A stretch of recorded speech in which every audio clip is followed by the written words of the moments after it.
from 3 years ago, the ball's developed really well in terms of its visibility, durability, and also the seam colour has changed and the seam's standing up well. So I reckon after year 3 we can see some really positive movement.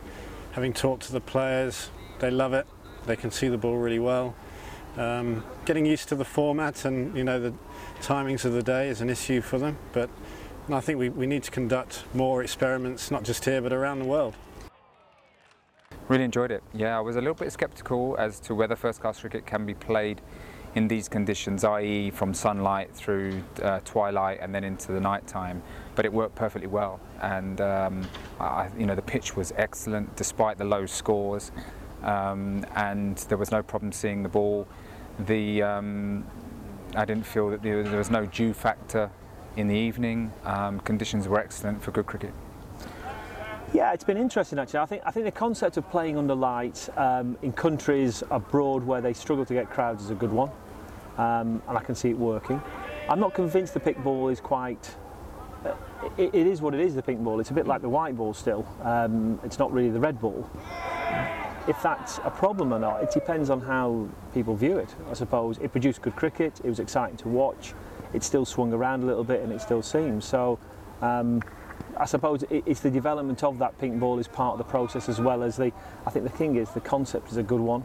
I think credit to the MCC for driving it forward, because we want to get cricket to people when they can watch it, and obviously people can't always watch during the daytime. So to me it's something that's worthwhile pursuing. I think we should still keep pushing hard to develop that pink ball to be as best as it possibly can, and maybe as close as it can be to the red ball to match up with normal Test match cricket. That twilight period is much talked about as being perceived as more difficult for batsmen. How do you feel that the pink ball day-night game can sort of counteract that, or is that just a part of the game that people will grow to appreciate? Well, I think we've got to think about it, because if it really shifts the balance of the game and compromises the integrity of the game, obviously we've got to address that issue. I think at the moment, the way I look at it, is it just adds another nuance to the game and an interest to the match, and also players are working out tactically how to overcome that period. Obviously it's a lot better if you're in as a batsman. If you've got 50 not out and you're into the twilight zone and the ball's not so hard, it's quite an easy period to get through. If you come in at that time and the ball's hard, it's difficult, but in any cricket match you're going to have tough periods of play. You have to get through them, find a way.